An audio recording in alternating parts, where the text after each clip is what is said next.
Hello everybody, welcome back to my channel. My name is Sandra and today I'm going to share the last of my art with you.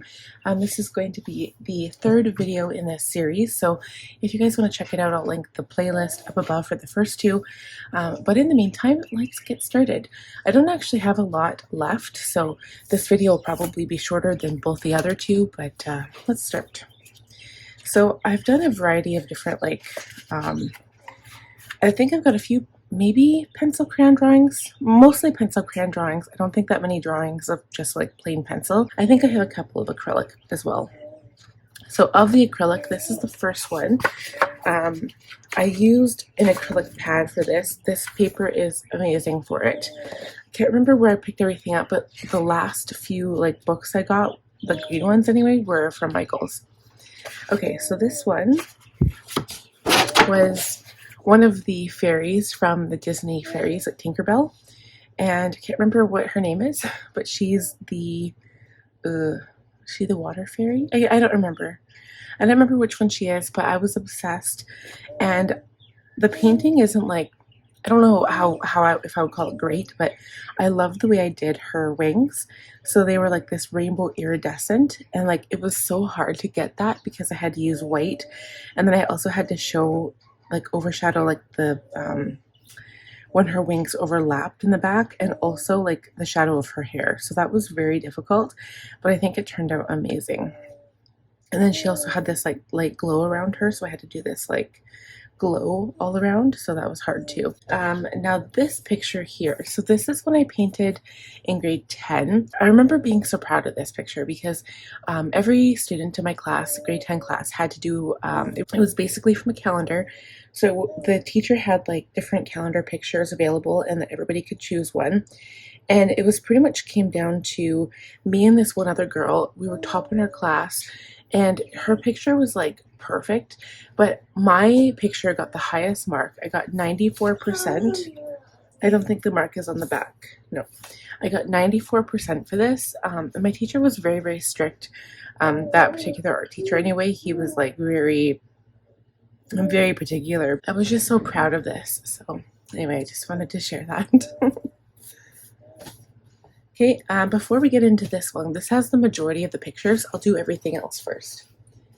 Let me think here. Okay, so this one was actually, this paper is really, really nice. This is probably my favorite paper that you can buy now, and it's just bristle paper. But this one was a smooth finish, and I used this for my markers, believe it or not. I'm pretty sure I used my Caron markers for these. So they are my Caron Pro markers. They are brush markers, and they have you can see the liquid ink in the base of the pen. And back in the day when they first came out, they were all the rage. I'll link them in the video because they were I did purchase, I can't remember if I purchased mine from the actual from the website. I think I did, but I wanted them so bad. They really are the ultimate blending marker. The brush tip, I was really into brush lettering and hand lettering for the longest time. I still am. I just haven't practiced in a while, but I taught myself from scratch how to hand letter, and that's why I have tons of markers and stuff. But this is kind of the project I would do. But for the most part, I used a lot of my markers. I guess maybe not so much my Caron markers. These were my Caron markers, but I actually used my my Copics. So I have a bunch of Copics as well, and I also have Prismacolor brushes that are the same, like the alcohol markers.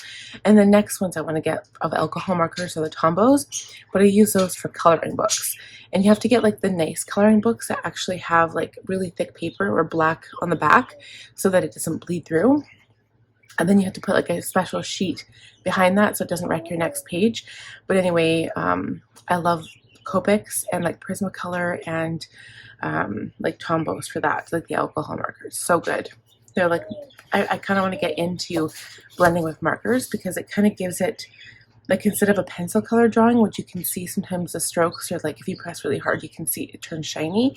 This doesn't do that. And the white part on all of this is just from a white gel pen. But I just love it. It's so much fun. Okay, so I only have one or two in each of these, so it's not as hard. And I have a super big one too, which we'll look at. Now this one I was like super proud of. I'll see if I can open it up here.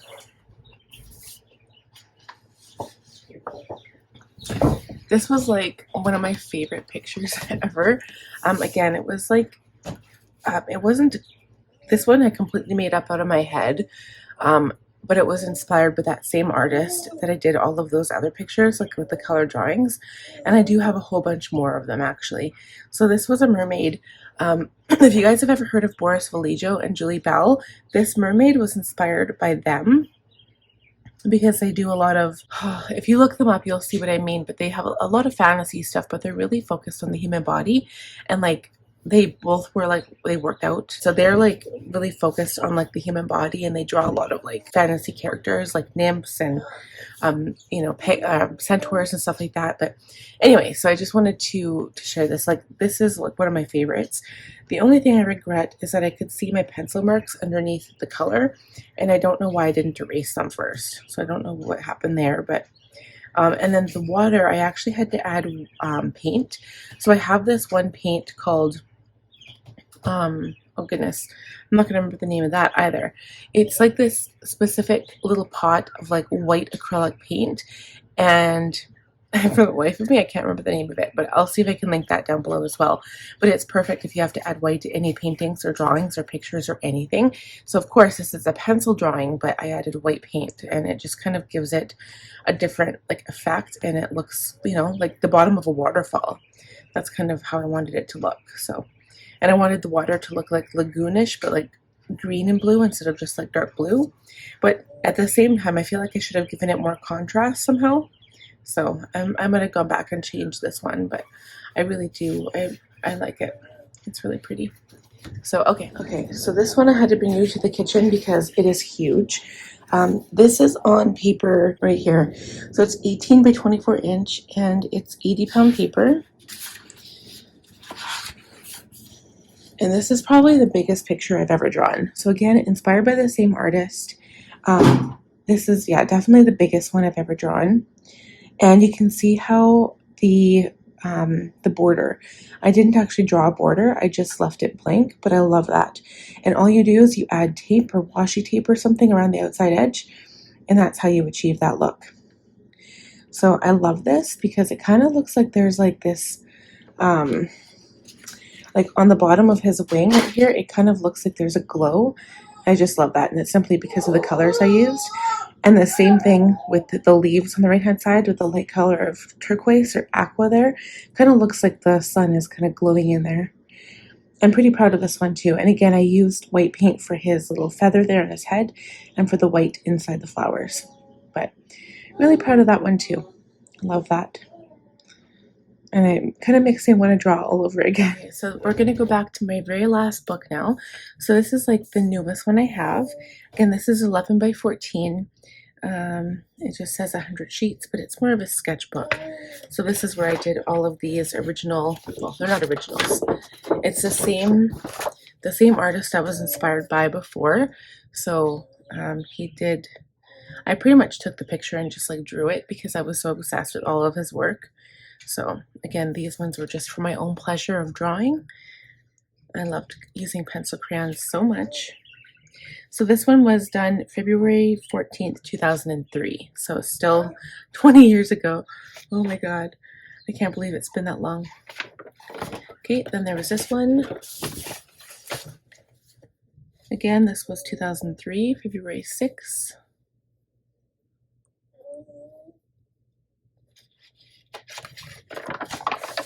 And this one was inspired by one of his drawings, and they're all inspired. Like that one was more like similar to one of his drawings, but this one was all my own. So I did this one, and while the leaves and the flowers kind of look similar, this one was my own. And I used paint to do the accents on the water and the bird.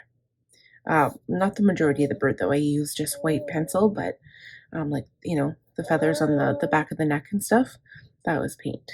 But I'm obsessed. I'm obsessed with this one. I love it. I love anything to do with sunsets or sunrise. I mean, it could be a sunrise. Okay. And then this one was just like a fun picture just to draw the leaves in bright color. But I wouldn't say it's one of my favorites. This was 2007. Actually, that last one was also 2007, that bird. So, you know, getting a little bit closer. Okay, and then this one was also one of my own. Again, deeply inspired by the artist, but all of my own colors and my own, like I've never seen a swan in any of his drawings before. But kind of the same concept, like the animals in the picture with the tropical leaves. Because I'm in love with that concept so much. This time I added butterflies. This was February 13th, 2007.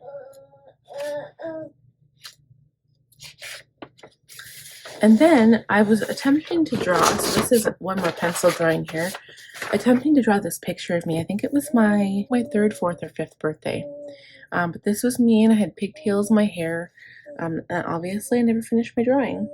But I was standing in front of a door, and yeah, that was a long time ago. But I remember the cake my mom made me. It was a chocolate cake with chocolate icing, and it had this like, you know, those like old cake kits you could use. So like not the fancy stuff like fondant or whatever, how people decorate today, but it was these like hard little pebbled candies. There was like 3 on each side, and there was a little soldier on the middle. But my mom did make it from scratch. Okay, so then this was from one of the placemats my dad had. This was my final drawing of this this type of. I do have another one started at the back. It's like the fisher one, the fishing one, but this one was like, I kind of called this like Saskatchewan or like Alberta. This is what farmland looks like to me. When I grew up in Bashaw, this is what it looked like when we were driving through. And even in Abbey, Saskatchewan, that's where my dad was born. This is what it reminds me of. So this one was April 29th, 2007. Back to the color drawings a little bit. This one was also one of my own. This one was a water one intended for it to look like the dolphin was underneath the water, but I don't know if it actually looked like that, but I've got a bird here, a fish here, and then like the sunset over the mountains, which I really love. And then this one was kind of a repeat of the green one at the beginning. I just did it in purple instead of green, which obviously I'm obsessed with. Now this one was also an original of mine, but it was more inspired from this other artist, Christian Lassen. So Christian Lassen did these amazing like sunset photos and like beach photos. So it would be like a cliff here, the sunset here, which is a Christian Lassen sunset, and then the ocean.